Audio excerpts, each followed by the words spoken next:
වැටුණු මව්බිම ගොඩනගන විසඳුම කැටුව එන ජන බලවේගයේ සාමූහික නායකත්වයේ ජාතික ප්‍රකාශනය ඔහුයි.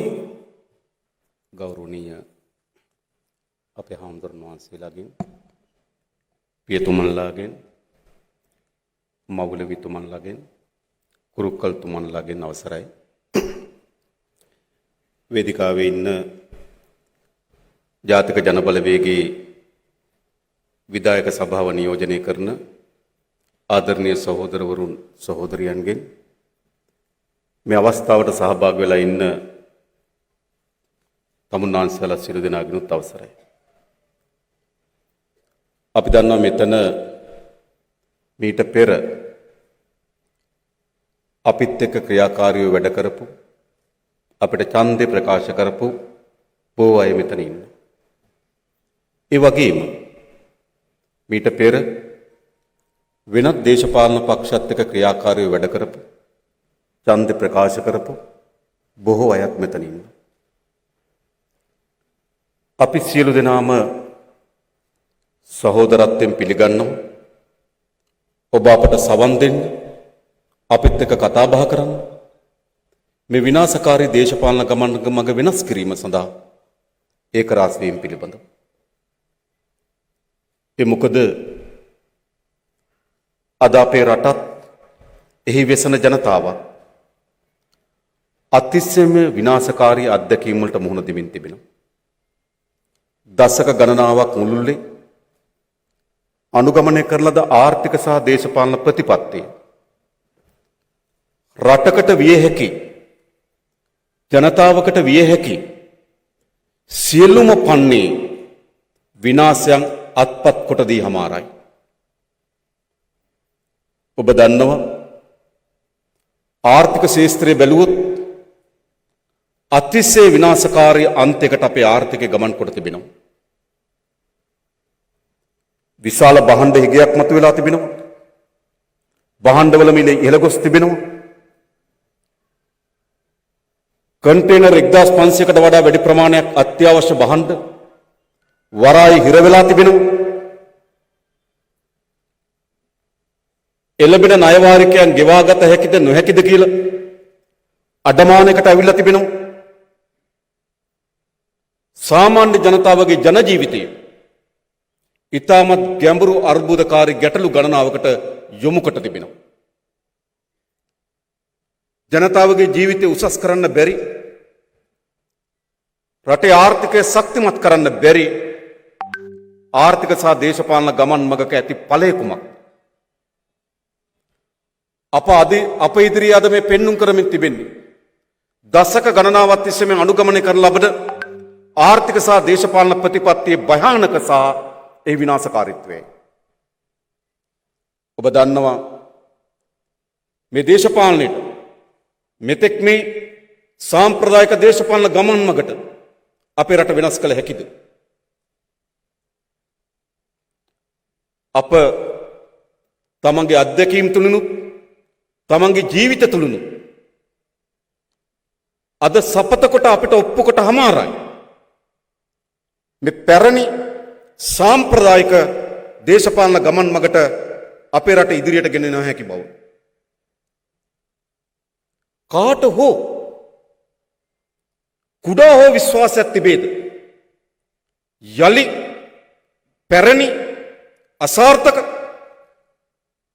එම සාම්ප්‍රදායික දේශපාලන ගමන් මග තවදුරටත් ඉදිරියට ගෙන යාමෙන් අපේ රට අඟලක් හෝ ඉදිරියට යාවි කියලා ඔබ විශ්වාස කරනවා. විශ්වාස කළ යුතුද? අපිට ඇති තරමට අත්දැකීම් වලින් අපේ රටටත් අපේ ජනතාවටත් ඔප්පු කොට හමාරයි. ඒ සාම්ප්‍රදායික දේශපාලන ගමන් මග අවසానයි. හැබැයි මේ ව්‍යසනයට පත් වුණේ කුමක් විසින්ද? අද අපේ රටත් අපේ රට ජනතාවත් මේ මූණ දී තිබෙන ව්‍යසනය ස්වභාවික ව්‍යසනයක් නොවේ. ස්වභාවික ව්‍යසනයක් නොවේ. මහා ගම් වතුරක ප්‍රතිවිපාක, මහා කඳු කඩා වැටීමක ප්‍රතිවිපාක, මහා ගිනි කඳු පුපුරා යාමක ප්‍රතිවිපාක, මහා සැඩසුලම් මාරුතයකට මාතෘ භූමිය ගොදුරු වීමේ ප්‍රතිවිපාක නැහැ. මේ අර්බුදය කිසිසේත්ම ස්වභාවික විපතක් නොවේ. මේ අර්බුදය දීර්ඝ කාලයක් මුළුල්ලේ අපේ රට අනුගමනය කරන ලද අසාර්ථක වැරදි සහගත දේශපාලන ආර්ථික ගමන් වගේ ප්‍රතිවිපාක. එහෙනම් මේකෙන් ගොඩ එන්නේ මාවතත් කොහෙද තිබෙන්නේ? කොහෙද තිබෙන්නේ? ලින්දට වැටුනේ ලින් කටෙන් නම් ගොඩ එන්නත් තිබෙන්නේ ලින් කටෙන්. මේ විනාශකාරීත්වයට අපේ රට හෙළුවේ වැරදි ආර්ථික දේශපාලන ප්‍රතිපත්තියක් නම් මේකෙන් ගොඩ එන්න තිබෙන්නේ නිවැරදි ආර්ථික දේශපාලන ප්‍රතිපත්තියක් අපේ මාතෘ භූමිය තුල ස්ථාපිත කිරීමෙන් පමණයි. එහෙම නැත්නම් මොකද තිබෙන මාවත? සමහර අය කල්පනා කරනවා අපිට දේශපාලනේ එපා කියලා. කවුරු ආවත් එකයි කියලා. අපි හම්බ කරොත් අපි කයි කියලා. හැබැයි ඒ සියල්ල අද ඇස් ඉදිරිපිට අපිට පෙන්눔 කරමින් තිබෙනවා පිළිතුරු නොවන බව. එහෙනම් මේ අර්බුදය නිර්මාණය කොට තිබෙන්නේ මේ දේශපාලනෙන් නම් අනිවාර්ය ලෙස මේ අර්බුදයෙන් ජනතාවත් මාතෘ භූමියත් නිදහස් කර ගැනීම ගොඩේීමේ මාවත වැටී තිබෙන්නේද දේශපාලනයේ. තනිව හුදකලා ලෙස මොනතරම් පිළිතුරු සෙව්වත් මේ අර්බුදයෙන් අද ගොඩ එන්න බෑ. ඔබ බලන්න අද රට හැතාර යන්න අයගෙන් විශාල පංගුවක් කවුද? සමහර අය මැද පෙරදිග යුරෝපේ ශ්‍රමික රැකියාවක් සඳහා යන එක ඇත්ත. හැබැයි බොහෝ පිරිසක්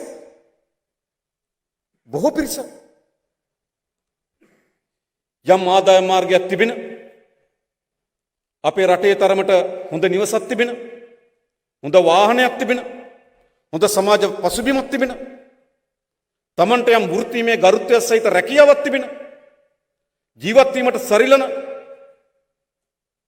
එද ආදාය මාර්ගයක් තිබෙන බොහෝ පිරිස් රට හැර යනවා. එහෙමනේ වෙලා තිබෙන්නේ. මේ රැකියාවක් සොයාගෙන පමණක් නෙවෙයි රට හැර යන්නේ සමාජ සුරක්ෂිතභාවය සොයාගෙන. බිරිඳ ස්වාමියාට කතා කරලා කියන්නේ කුමක්ද? මේ විදියට අපේ රටේ දරුවන් මෙහෙම තියාගෙන අපේ රටේ දරුවන්ට කුමක්ද වෙන්නේ කියලා අහනවා. දරුවන්ගේ අනාගතය පිළිබඳ අපේක්ෂා බංගත්වයට පත් වී තිබෙනවා. දරුවන්ගේ අනාගතය පිළිබඳව විශ්වාසය කඩා වැටී තිබෙනවා. ඒ නිසා තනියම කොපමණ පොර බැදුවත් මේකෙන් ගොඩීමට හැකියාවක් නැහැ. අපිට අවශ්‍යයි සාමික පොර බැදීමක්. මේ ජාතික ජනබලවේගයේ මේ වේදිකාව සකස් වෙලා තිබෙන්නේ ඒ සාමික පොර බැදීමට උර දෙන්න පුළුවන් මහා අවංකභාවයක්, මානසිකවාදයක්, කැපකිරීමක්, පරිත්‍යාගයක්, දුස්තියක් තිබෙන මිනිසුන්ගෙන් තමයි මේ වේදිකාව සමන්වලා තිබෙන්නේ. මේක වෙනස් කරන්න. මේක වෙනස් කිරීම සඳහා වූ දැඩි අධිෂ්ඨානයක යුතු මිනිසුන්ගෙන් මේක ගොඩනගී තිබෙනවා. මෙතනින් ඔබට මේ රටේ සියලු ජනතාව පෙළගස්සන්න පුළුවන්, ඒකරාශී කරන්න පුළුවන් මහජන ව්‍යාපාරයක් බවට අප සහ ඔබ එක්ව මේ ජාතික ජන බලවේගයේ ගොඩනගන බව ඔබ අපට සාතික කොට ප්‍රකාශ කරනවා. ඒක කරන්න ඕන. එසේ නැත්නම් කාට හෝ කෙනෙකුට අතෝසවා කියන්න පුළුවන්ද? මේට වඩා වෙනස් මාවතක් තිබෙන බව. පරණි සාම්ප්‍රදායික දේශපාලන ගමන් මගේම යා යුතු බව. හැම කෙනාගේම හදවත තට්ටු කරලා අහන්න. හැම කෙනාගේම තමන්ගේ අත්දැකීම් වලට තට්ටු කරලා අහන්න. හැම කෙනාටම ඕනෑවට වඩා වැඩියෙන් ඒත්තු වෙනවා මේ විනාශකාරී දේශපාලන ගමන් මගින් අපේ රට වෙනස් කළ යුතු බව. මොකද තනිතරිය පොර බැදීමෙන් මේකෙන් පළක් නැහැ. වැද්දාගේ වීසිදලට අහුණු වටුරැල තනි වටුවා ඉගෙලෙන්න මොන තරම් උත්සාහ කරාද?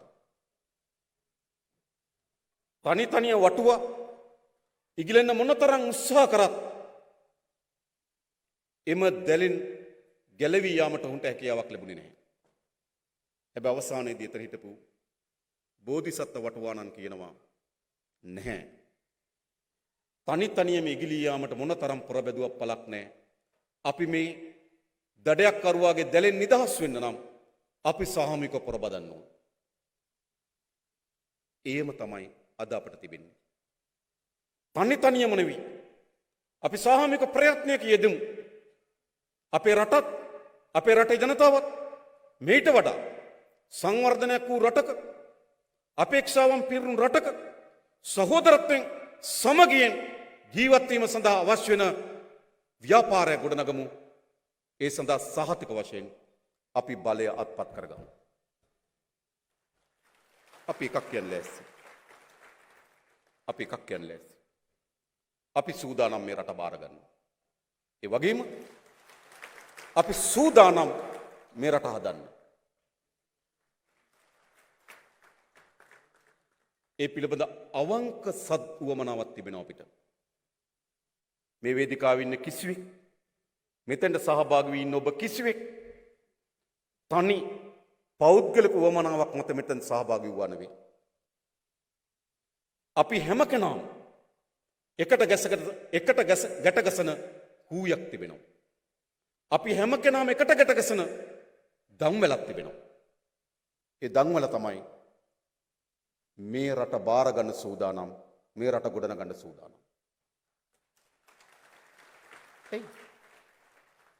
මේ රට ගොඩනැගිය හැකි මේ මෙසේ විනාශයට පත් වී කඩාවැටීමට භාජනය විය යුතු රටක් නොවේ. මේ රට ගොඩනැගිය හැකි. මොකද කළ යුතු වන්නේ? කරුණු ගණනාව සම්පූර්ණ කරන්න. එක, මේ රට මෙවැනි විශාල ව්‍යසනකට පත් කිරීමේ ප්‍රධාන සාධකයක් දූෂිත දේශපාලනය. අතිශය දූෂිත දේශපාලනය. මොනතරම්ද? කොවිඩ් වසංගත තත්ත්වයේ මිනිසුන් මරණය අභ්‍යස සිටියදී තමන්ගේ එලිපත්තට කුමන වෙලාවේ මරණය ගලා එවිද කියලා බයෙන් දරුමල්ලන් එක්ක නිවස ඇතුළේ හුදකලා වෙලා සිටියදී පාලකයන් ඇන්ටිජන් වලින් හොරකම් කරනවා. පාලකයන් නිරෝධායනෙන් හොරකම් කරනවා. පාලකයන් විදේශගත ශ්‍රී ලාංකිකයන් ගෙන්වීම හොරකම් කරනවා. පාලකයන් නිරෝධායන කඳවුරේ ලබා දෙන ලද ආහාර වේලක හොරකම් කරනවා. ඒ පාලකයන් රටක් හදයිද? ඔබ ගන්න. ඈත ගොවිබිම්වල ජනතාව තමන් පරම්පරා ගණනාවක් තිස්සේ යලමහා දෙකන්න වගා කරපු කුෂ්කර්මාන්තේ අවශ්‍ය යෙදවුම් නැතුව වගා කරනවාද නැද්ද කියලා දෙගිඩියවෙන් පාරට බැහැලා තමන්ට වගා කිරීම සඳහා අවශ්‍ය වෙන යෙදුම් ලබා දෙන්න කියලා කෑ ගහනකොට ගොවියන් තමන්ගේ වියලමින් තිබෙන ගොවිබිම දෙස බලා හූල්ලමින් ඉන්නකොට පාලකයා නැනෝ පොහොර වලින් ගහනවා. පාලකයා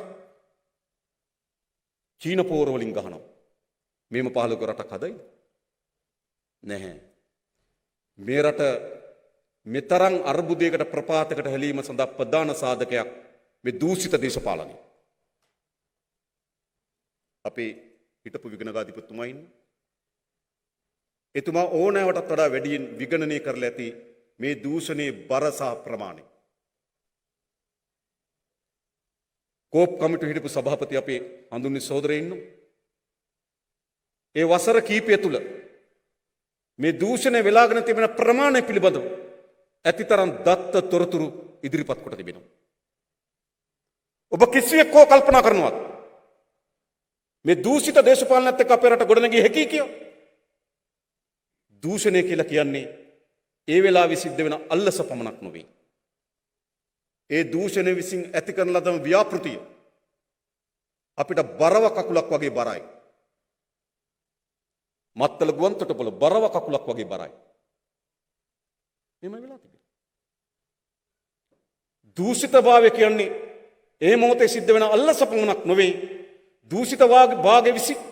දූෂිතභාවය විසින් දිගුකාලීන ආර්ථිකයට කර තිබෙන බලපෑම අතිශය විශාලයි. මොනතරම්ද කියනවනම් හිටපු විගණකාධිපතිතුමා කිව්වා රටේ ණය ප්‍රමාණය ට්‍රිලියන 11යි වත්කම් තියෙන ට්‍රිලියන 1.8යි කියලා. අපි සාමාන්‍යයෙන් හිතුවේ දූෂිතභාවය 10%යි කියලා. ඒ සංඛ්‍යා දත්ත අනුව ඉදි කරලා තිබෙන්නේ 10%ක. උඩට කරපු. අද මහා දෙවන්ත ණය කන්දක අපේ රට හිර වී තිබෙනවා. 1950 දී රුපියල් බිලියනයක් වූ ණය පංගුව රුපියල් කෝටි 100ක් වූ ණය පංගුව මේ අප්‍රේල් මාසේ 30 වෙනිදා වෙනකොට අපේ ණය පංගුව රුපියල් කෝටි 16,30,000ක් වී තිබෙනවා. අපි අහන්නේ කෝ ඒ ධනෙ? කෝ ඒ ධනෙ?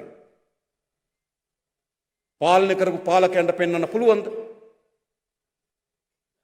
මේ රට විශාල ණය කන්දක හිර කරලා ගන්නලද ණය වලින් ගොඩනගපු දේ අපිට පෙන්වන්න. කිසිට උන්ට පෙන්වන්න බෑ. ඒ නිසා මේ රට ගොඩනගනවා නම් සහාතික වශයෙන් අවශ්‍යයි මොකද්ද? දූෂිත දේශපාලන වෙනුවට අදූෂිත දේශපාලනය. ඒකල හැක්කේ කාටද? මේ රටේ අදූෂිතම දේශපාලන ව්‍යාපාරය තමයි ජාතික ජනබලවේගය.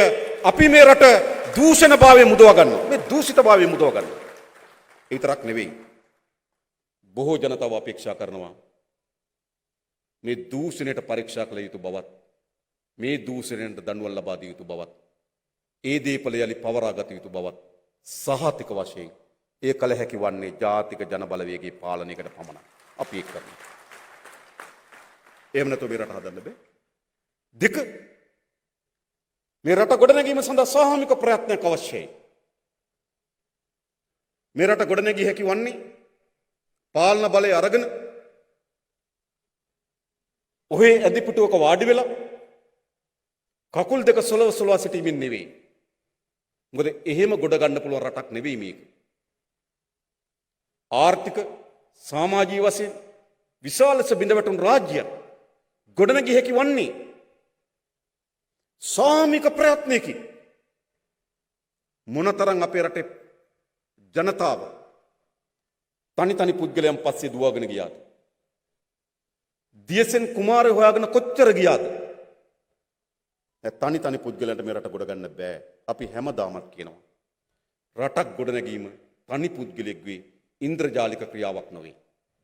රටක් ගොඩනැගීම සාමික ප්‍රයත්නයක්. සාමික ප්‍රයත්නයක්. හැබැයි ඒ සාමික ප්‍රයත්න ලබා දිය හැක්කේ කෙසේද?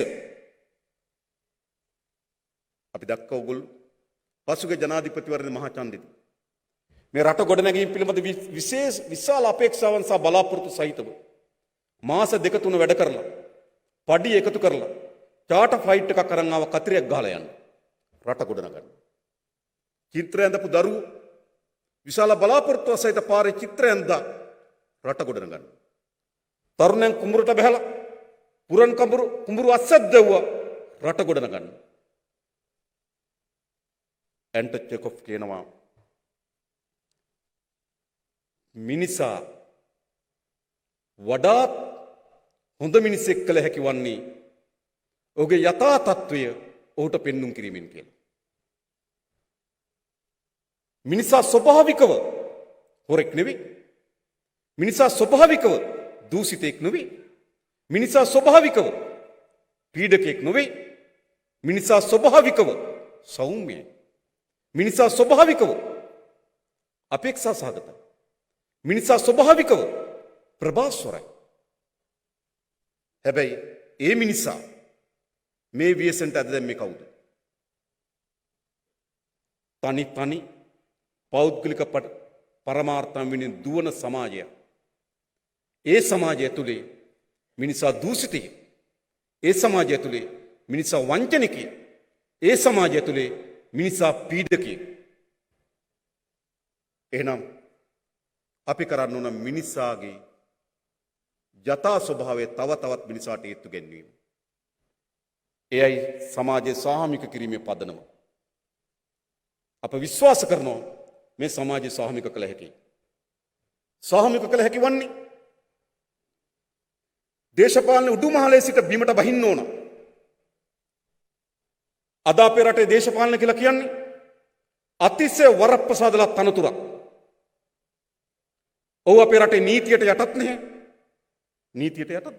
නීතියට යටත් නැහැ. අසල්වැසි රටවල් ගණනාවක අගමැතිවරු හිරේ ගියා. හැබැයි අපේ රටේ කවුරුත් හිරේ යන්නේ නේ. එයි මේ දේශපාලකයන් නීතියට යටත් නැහැ. මේ දේශපාලකයෝ අතිශය දූෂිතයි. මේ දේශපාලකයෝ අතිශය වරප්‍රසාදල පුරවැසියෝ.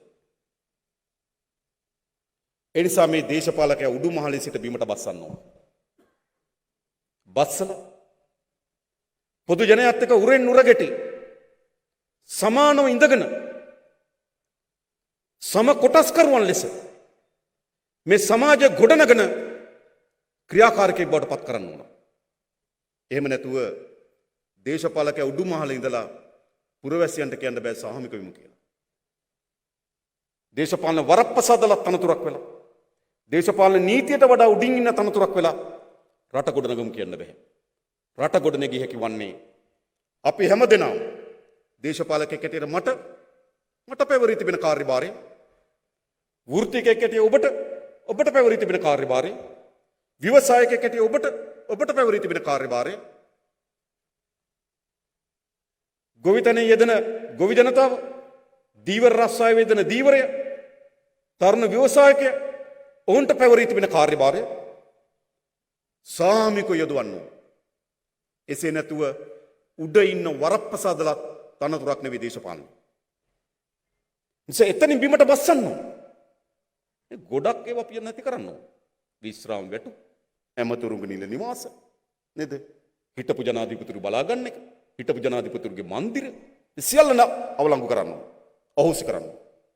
අහෝසි කළා දේශපාලනය පුරවැසියන් එක සමාන ලෙස හිට ගනිමින් උරෙන් නුර ගැටමින් මේ රට ගොඩනැගීම සඳහා ප්‍රයත්නයක් දරන වෙහෙසන ව්‍යායාමයක් බවට පත් කරන්න ඕන මේ රටේ දේශපාලනය. එහෙම නැතුව අන්න ඒ කළ හැකි වන්නේ ජාතික ජන බලවේගයේ ප්‍රමුඛ කොටගත් මේ රටේ මහජන ව්‍යාපාරයකට විතරයි. පැරණි සාම්ප්‍රදායික දේශපාලන කඳවුරට ඒ කළ නොහැකි බව ඔවුන් ඕනෑවටත් වඩා වැඩින් අපිට ඔප්පු කොට තිබෙනවා. නිසා මේ රට ගොඩනගනවා නම් මූලික වශයෙන් මේ කරුණු දෙක සම්පූර්ණ වෙන්න ඕන. අදූෂිත දේශපාලනයත් සමාජයේ සාහමික මැදිහත් වීමත් ඒ මත ගොඩනගෙන ආර්ථික වැඩපිළිවෙල අපිට දැක්මක් තිබෙනවා. අපිට වැඩපිළිවෙලක් තිබෙනවා. නමුත් මා කියන්නේ එක සර්ව සම්පූර්ණයි කියලා. ඔයගොල්ලන්ගේ අදහස් යෝජනා අපි එකතු කරගමු. ඒ වැඩපිළිවෙල ඉදිරියට ගෙනියන්න සහ වැඩපිළිවෙල ගොඩනගන්න. විශේෂයෙන් අපි අපේ රටේ ආර්ථික දේහි වෙනස්කම් වලට භාජනය කරනු ලබන්නේ ප්‍රධාන අරමුණු තුනක් පෙරදරි කරගෙන. ආර්ථික දේහි අපි ඇති කරන පරිවර්තනය, ආර්ථිකය සඳහා අපි ගොඩනගන මූලික ප්‍රතිපත්තීන් කවරක් ඉලක්ක කරගෙන අපි ගොඩනගනවාද? එක, අපේ රටේ ජාතික නිෂ්පාදනය ඉහළ දැන්වීම හා ලෝක වෙළඳපොලේ භාණ්ඩ හා සේවාවන්ගේ සාධාරණ පංගුවක් අත්පත් කර ගැනීම. මේක අවශ්‍යයි. මොකද අපේ රට ජාතික නිෂ්පාදනයේ මුළුමනින්ම කඩා වැටී තිබෙන්නේ. ඒ නිසා තමයි කන්ටේනර් ටික වරාය හිර වෙනකොට කඩේ ලුණු නැතුව යන්නේ. කන්ටේනර් ටික වරාය හිර වෙනකොට කඩේ කිරි පැකට් එක නැතුව යන්නේ. කන්ටේනර් ටික වරාය හිර වෙනකොට සීනි ටික නැතුව යන්නේ. එයි නිෂ්පාදනය කඩා වැටුණු රටක්. ඒ නිසා අපේ ආර්ථිකය දැක්මේ ජාතික නිෂ්පාදනය ඉහළ දැමීම සහ ලෝක වෙළඳපොලේ භාණ්ඩ හා සේවාවන්ගෙන් පංගුවක් අත්පත් කර ගැනීම. දෙක, ජනතාව මේ ආර්ථිකයට හවුල් කර ගැනීම. අද මේ විශාල පංගුවක් ජනතාව මේ ආර්ථිකයෙන් පිටමං කරලා තිබෙන්නේ. මේ ආර්ථික ක්‍රියාවලියට සම්බන්ධ නැහැ. ඔවුන් මිනිස් දූවිලි. ආර්ථිකයත් එක්ක සම්බන්ධ නොවුණු ජන ජීවිතය, ආර්ථිකයත් එක්ක සම්බන්ධ නොවුණු ශ්‍රමිකයෙක්, ආර්ථිකයත් එක්ක සම්බන්ධ නොවුණු පුරවැසියෙක් පළක් නේ. මේ ආර්ථිකයට ජනතාව සම්බන්ධ වෙන්න ඕන. අදත් අපේ රටේ මුළු ජාතික නිෂ්පාදනයේ 38ක් දෙන්නේ බස්නාහිර පළාත. 5% දෙන්නේ උතුරු මැද පළාත. උතුරු මැද පළාත රටේ ජාතික නිෂ්පාදනයට 5.5ක දායකත්වය සපයන බස්නාහිර පළාත ජාතික නිෂ්පාදනයේ 38ක දායකත්වය සපයනවා. ඒකෙන් කියන්නේ කුමක්ද? ආර්ථිකය ප්‍රසාරණය වෙලා නැහැ. ආර්ථික පැතිරිලා නැහැ. ජනතාව ආර්ථිකයට සමාන්කාරව සම්බන්ධ වෙලා නැහැ. එනිසා අපි ආර්ථිකයේ දෙවනි ඉලක්කය ජනතාව ආර්ථිකයේ සක්‍රිය ක්‍රියාකරුවන් සහ කොටස්කරුවන් බවට පත් කිරීම සඳහා ආර්ථික ප්‍රසාරණය. තුන්වෙනුව මහා රටක් අත්පත් කරගන්න මහා ජාතික ධනෙ සාධාරණව බෙදෙන්න ඕන. සාධාරණව බෙදෙන්න ඕන. මේ බෙදෙන විදිය අතිශය අසාධාරණයි. උඩම ඉන්න 10% අපේ රට ජාතික ධනෙන් 38.4 භුක්ති විඳිනවා. පහළම ඉන්න 10%ට හම්බෙන්නේ රටේ ජාතික ධනෙන් 1.1. යුක්ති සාධක. යුක්ති සාධක. අපි ඔක්කොම එකතු වෙලා ලොකු පාංගෙඩියක් හදනවා. එක්කෙනෙක් දර ගේනවා, තව කෙනෙක් පිටි යනනවා, තව කෙනෙක් වතුර ගේනවා, තව කෙනෙක් ගිනි අවුලනවා, තව කෙනෙක් පිටි ගන්න සල්ලි දෙනවා. අපි ඔක්කොම එකතු වෙලා මේ ලොකු පාංගෙඩියක් හදනවා. මේ පාංගෙඩිය පෙති 100කට කපනවා. කැපුවාම 10 දිනක් පෙති 38.4 භුක්ති විඳිනවා. තව 10 දිනක් පෙත්තයි අනිත් පෙත්තෙන් පොඩ්ඩයි භුක්ති විඳිනවා. සාධාරණද? සාධාරණ නැහැ. ආර්ථික වර්ධනයක් අත්පත් කරගන්නවා වගේම ආර්ථික ප්‍රසාරණයක් අත්පත් කරගන්නවා වගේම ආර්ථික සාධාරණ බෙදිය යුතුයි. ආර්ථික සාධාරණ නොබෙදීමෙන් සමාජ දෙයක් යාපත් වෙන්නේ නැහැ. සමාජ දෙයක ස්ථාවරය රඳා පවතින්නේ. ආර්ථිකයේ මොනතරම් ප්‍රමාණයකට සාධාරණ බෙදන්න පුළුවන් ද බැරිද කියන සාධකයේ මත ඈත ගම්වල පුරවැසියන්ට බලන්න. මිනිසුගේ මූලික අවශ්‍යතා ටික සම්පූර්ණ කරන්න ඕන. ඒ අපි බාර ගන්න. මූලික අවශ්‍යතාවය. ඉන්න නිවහන, ජීවත් වෙන්න ආදායම් මාර්ගය, දරුවන්ට හොඳ අධ්‍යාපනය, නිරෝගී සම්පන්න ජීවිතයක් වෙනුවෙන් සෞඛ්‍ය සේවාව, මානසික නිදහස.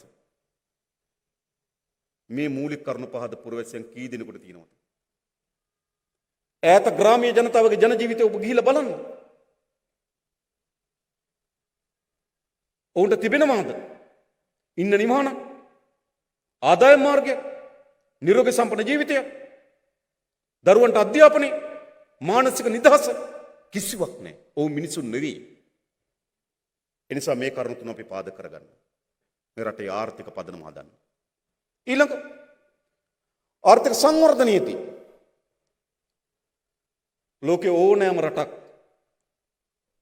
තව රටක ආර්ථික කොපියක් ගලපන්න බෑ. ඕනෑම රටක. ලෝකේ ඕනෑම රටක් තමන්ගේ ආර්ථික උපාය මාර්ගය සකස් කරන්න. තමන්ගේ ආර්ථික සංවර්ධන සලස්ම සකස් කරන්න.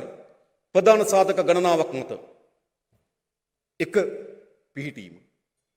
අපේ රට ඉතාමත් වැදගත් තැනක පිහිටා තිබෙන්නේ. ප්‍රධාන මුහුදු මාර්ග 4ක් ආසන්නයේ යුරෝපය, ඉන්දියාව, ඕස්ට්‍රේලියාව ඈත පෙරදිග. වසරකට නැව් 36000ක් ගමන් කරනවා. ලෝක වෙළඳාමෙන් 30ක් මේ මුහුදු මාර්ග 4 සිදු වෙනවා. එනිසා ඉතාමත් වැදගත් වෙළඳ මධ්‍යස්ථානයක් ලෙස ගොඩනැගිය හැකි ස්ථානයක් ලෙස අපේ රට පිහිටා තිබෙනවා. එනිසා අපේ රටේ සංවර්ධනයේදී අපේ රටේ පිහිටීම අපි උපයෝග කරගන්න ඉදිරියට යන්න. දෙක, අපේ රටේ ස්වභාවික සම්පත්, ඕනෑම රටක ස්වභාවික සම්පත්. අපිට විශාල වාණිජ සම්පත් නැහැ. තෙල්, ගෑස්, ගල් ලඟුරු, රත්තරන් නිදි, තුත්තනායක නිදි, තඹ නිදි අපිට නැහැ. ඒත් අපිට අපේ රට වගේ අටගුණයක මහා සාගරයක් තිබෙනවා. ඒක සම්පත් ආකරයක්. ඒ වගේ ඉතාමත් මනරම් හොඳ වෙරළ තීරයක් තිබෙනවා. ප්‍රධාන දේශගුණ කලාප 3ක් තිබෙනවා. ඛනිජ සම්පත් ප්‍රමාණයක් තිබෙනවා. යලමහා දෙකන්න වගා කරන්න පුළුවන් මෝසන් දෙක වර්ෂාවක් තිබෙනවා. අතරමැදි පෝෂම වර්ෂාවක් තිබෙනවා. ඒ වගේම මහා ශාස්ත්‍රික මහ පොළොවක් තිබෙනවා. සමකයේ ආසන්න පිහිටීමේ හේතු කොටගෙන හොඳ සූර්යාලෝකයක් තිබෙනවා. ඒ නිසා ඒ සියල්ලම ගත්තොත් අපි වාසනාවන්තයි. ඒ නිසා අපේ ආර්ථික සංවර්ධන මාවතේදී අපේ රටේ පිහිටීමත් අපේ රටේ ස්වභාවිකත්වය අපි උපයෝග කරගෙන අපේ සංවර්ධන සැලසුම හදන්න. තුන්වෙනුව අපේ රටේ මානව සම්පත. මේක තමයි අපේ රට ගොඩනැගීම සඳහා තියෙන වැදගත්ම සම්පත මානව සම්පත. ලෝකේ ජනගණත්වය අනුව අපේ රට 24 වෙනි තැන. 24 වෙනි තැන. ඒක විශාල ජනගණත්වයක් තිබෙනවා. වර්ග කිලෝමීටරක ආසන්න වශයෙන් 340ක් විතර ජීවත් වෙනවා. නම් ප්‍රධානම සම්පත කුමක්ද? මේ මානව සම්පත. එහෙනම් මොකද්ද කළ යුතු වන්නේ? මේ මානව සම්පත දිනු කිරීම තමයි අපේ ආර්ථික උපායමාර්ගයේ වැදගත්ම සාධකය. මානව සම්පත දිනු කරන්න ප්‍රධාන සාධක තුනක් සම්පූර්ණ කරන්න ඕන. එක අධ්‍යාපනය, දෙක සෞඛ්‍යය, තුන ක්‍රීඩාව. අද කොතනද තිබෙන්නේ? අධ්‍යාපනය අද පාසල් 10000 ගණනක් තිබුණත් මා දැක්ක 2018 වාර්තාවක් ආවා. පළවෙනි පන්තියට එකම ඉල්ලුම් පත්‍රයක්වත් නොලැබුණු පාසල් 400 ගණනක් තිබුණා.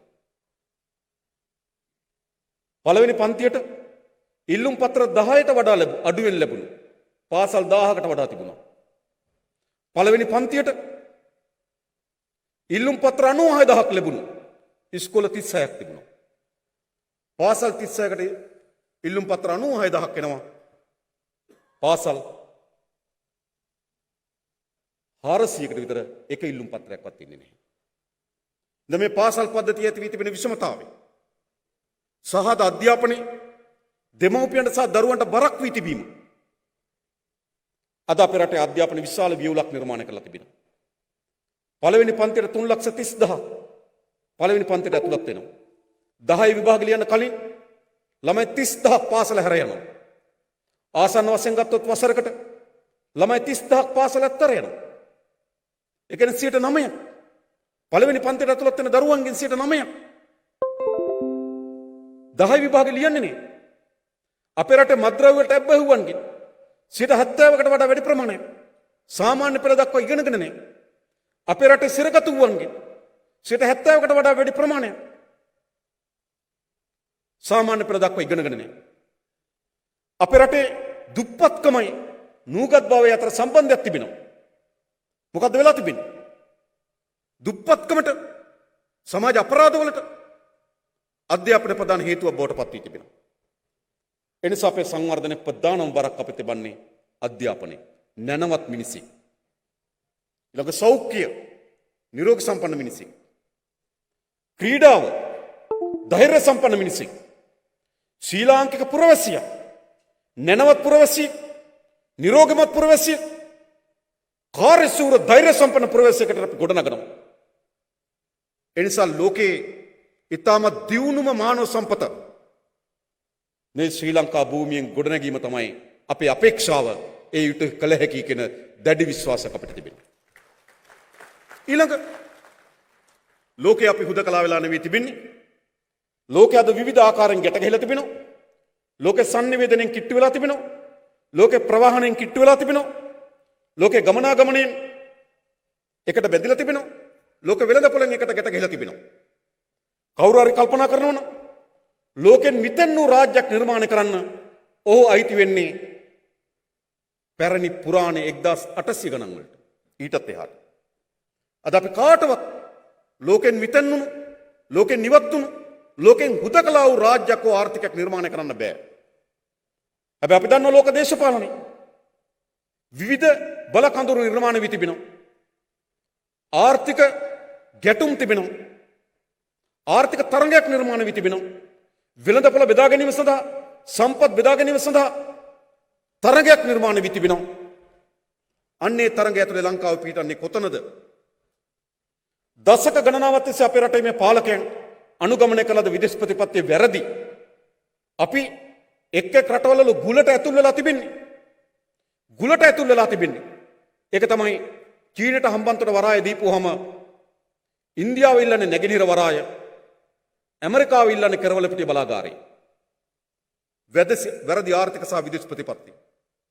එනිසා අපි තාමත් පුළුල් දැක්මක් සහ වැඩපිළිවෙලක් සහිතව මේ ඇදගෙන ගොස් තිබෙන ගුලට රිංගවා තිබෙන මේ විදේශ ප්‍රතිපත්ති වෙනුවට නැවුම් නොබැදි සෑම රාජ්‍යයක් එකම පෞරුෂයෙන් ගනුදෙනු කරන්න පුළුවන් විදේශ ප්‍රතිපත්තියක් අපේ ආර්ථික වැඩපිළිවෙලත් එක්ක අපි සම්බන්ධ කරනවා. වැදගත්. ඊළඟ අපේ රටේ ශිෂ්ටාචාරය. ඕනෑම රටක් තමන්ගේ රට ගොඩනැගුණු ශිෂ්ටාචාරය වැදගත්. අපි දන්නවා අපේ රට ගොඩනැගුණේ කොහොමද? මල්වත්තු අසබඩ අනුරාධ ග්‍රාම විජිත නේද? කලාවේ අසබඩ විජිත ග්‍රාම නේද? අපේ වාරි කර්මාන්තේ අපේ රජ්ජුරුවන් ගැන අපි බලන්නේ ඔවුන් වාරි කර්මාන්තේ කොච්චර හැදුවද කියන එක. අපි බසවක් කුලම් වැව, එතකොට අපේ වසඹ රජ්ජුරු, කලා වැව, අපිට දාත් සෙන රජ්ජුරු, අදත් මින්නේරිය ජනතාව නේද? මින්නේරිය දෙවියන් ලෙස හදාහන මහසෙන් රජ්ජුරු නේද? මින්නේරිය ජලාශය, පරාක්‍රම බහු රජ්ජුරු, පරාක්‍රම ජලාශය නේද? ඉතින් මෙහිම අපේ ශිෂ්ටාචාරය වාරි කර්මාන්ත කුෂ්කර්මාන්ත මත පදනම් වී තිබෙනවා. අදත් අපේ රටේ ශ්‍රම බලකායෙන් 28ක් කුෂ්කර්මාන්තයි. අපේ රටේ අපනයන ආදායම 25ක් කුෂ්කර්මාන්තයි. අපේ රටේ ඉඩම් වලින් 11ක් කුෂ්කර්මාන්තයි. අපේ රටේ කර්මාන්ත වලින් 25ක් කුෂ්කර්මාන්ත පදනම් වුණු කර්මාන්ත. එනිසා අපිට අපේ රටේ ආර්ථික සංවර්ධන වැදගත් ශේෂ්ත්‍රයක් කුෂ්කර්මාන්තය. අපේ රටේ ආහාර සුරක්ෂිතභාවයත් ග්‍රාමීය ජනතාවගේ ජන ජීවිතය උසස් කිරීම වෙනුවෙන් මේ කුෂ්කර්මාන්තයේ අලුත් පරිවර්තනයක් අපි ඇති කරනවා. එනිසා අපි හිතනවා අපේ රටේ පිහිටීම, අපේ රටේ ස්වභාවික සම්පත්, අපේ රටේ මානව සම්පත, ලෝක දේශපාලනය, අපේ රටේ ශිෂ්ටාචාරය මත පදනම් වූ නව ආර්ථික වැඩපිළිවෙලකට පරිවර්තන විය හැකියි. හැබැයි මේ කාර්යභාරය ඉටු කරන්නේ කවුද? රජයක් හැටියට අපිට දැක්මක් තිබෙනවා, වැඩපිළිවෙලක් තිබෙනවා. රජය සතු වෙන දැක්ම සහ වැඩපිළිවෙල ක්‍රියාවට නගන්නේ කවුද? ව්‍යවසායකයා. ඒ සඳහා අපි ආරාධනා කරන්න ඕන.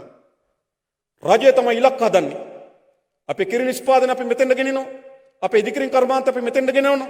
ව්‍යවසායකයාට අපි ආරාධනා කරනවා.